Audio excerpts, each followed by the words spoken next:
საზოგადოებრივ მაუწყებელზე. ყველაზე ფუნდამენტური საკითხი არის ის, რაზეც გადაცემის დასაწყისში სიუჟეტი ქონდა და წარდგენა გააკეთა ერთგვარი თემის ხო? ეს არის, რომ რაღაც დისკუსია იმ თავითვე გაჩნდა, როგორც კი საზოგადოებრივი მაუწყებელი შეიქმნა. ყველაზე არსობრივი პრობლემა არის ზუსტად ეს, რომ ადამიანებს ვისაც მიაჩნიათ, რომ ქვეყანას უნდა გააჩნდეს ტელევიზია, რომელიც იქნება მთავრობის გამხმოვანებელი და რომელიც იქნება სწორედ იმ პოზიციის დამცავი, რომელიც აქვს მთავრობა, სულ ერთი ეს მთავრობა ვინ იქნება, რომელიც შეიცვლება, რომელიც მოვა, იმის პოზიციაზე უნდა დადგეს.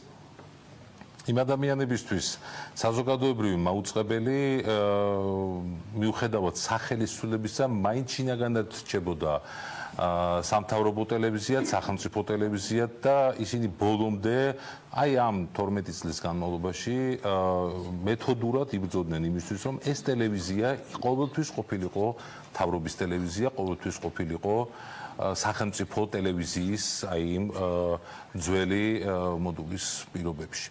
მაგრამ მეორე მხარეა თავად კონცეფცია, რაც არის საზოგადოებრივი მაუწყებელი, რომელიც არის ძალიან მნიშვნელოვანი ევროპული ინსტიტუცია და ის ჩვენ ხო ვიცით, რომ მარსად არ გვხვდება სხვაგან არა.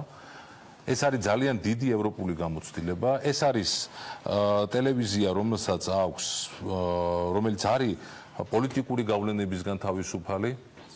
ეს არის ტელევიზია, რომელიც არის კომერციული და ბიზნეს გავლენებისგან თავისუფალი. ეს არის ტელევიზია, რომლის ყველა ხარჯი არის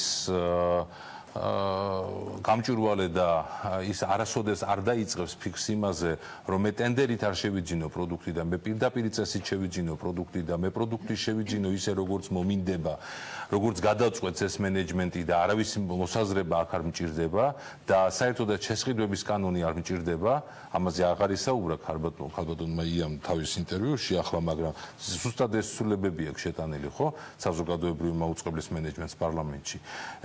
ევროპული გაგებით საზოგადოებრივი მაუწყებელი ეს არის ტელევიზია, რომელიც არასოდეს არ აკეთებს აქცენტს საერთო ეროვნულ რეიტინგზე და ის ყოველთვის აკეთებს აქცენტს ნიშურ რეიტინგზე.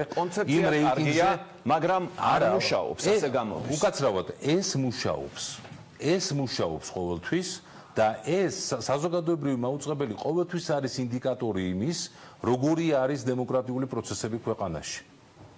ამიტომ მუშაობს ის ევროპაში და ამიტომ არ მუშაობს ის იმ კონტინენტურ სივრცეებში, სადაც დემოკრატიულობის ხარისხის საზომები არ არის ისეთი, როგორიც არის სწორედ ევროპულ დემოკრატიაში. იმიტომ მუშაობს და იმიტომ პირდაპირ გეუბნება შენ საზოგადოებრივი მაუწყებლის შინაარსი, საზოგადოებრივი მაუწყებლის გავლენა კონკრეტულ საზოგადოებრივ ჯგუფებზე და შეღწევადობა ამ ჯგუფებში არის ზუსტად მაჩვენებელი იმის, როგორ უნდა იყოს. თუ ეს არ მოგწონს და გინდა ტელევიზია, რომელიც დადებს პროდუქტს და საქართველოში ძალიან ბევრი კერძო მაუწყებელი დებს პროდუქტს, რომლის რეიტინგი ძალიან მაღალია, ეს იქნება გასართობი შოუები თუ ეს იქნება თამაშები, რომლის ყიდვაც შეიძლება, რომლის წარმოებაც შეიძლება და ყველა კერძო მაუწყებელი სხვადასხვა ფორმით ამას გვაჩვენებს ხო საქართველოში. შეიძლება ამ გადაცემებმა დაიკავოს მაღალი მაჩვენებელი ბაზარზე, მაგრამ ეს არ იქნება საზოგადოებრივი მაუწყებლის. ანუ რეიტინგი არ არის სწორი ინდიკატორი თქვენ არის. მე მიმაჩნია, რომ არ არის და არა მარტო მე მიმაჩნია.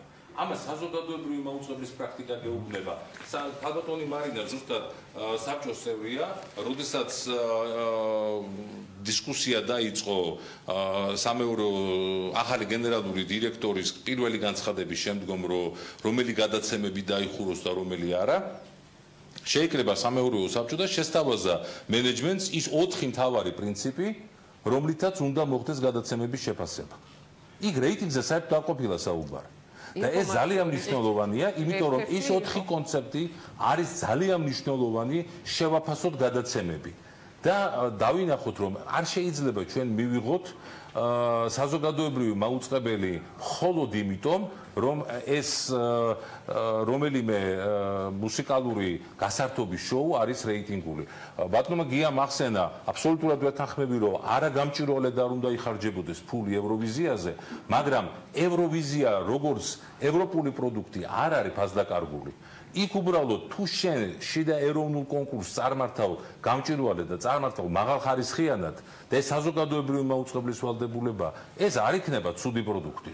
ეს არ იქნება ცუდი პროექტი საერთოდ. კარგი, გასაგებია, რეკლამის დრო გვაქვს, რეკლამის შემდეგ განვაგრძობთ ჩვენი დისკუსია რამდენიმე წუთში.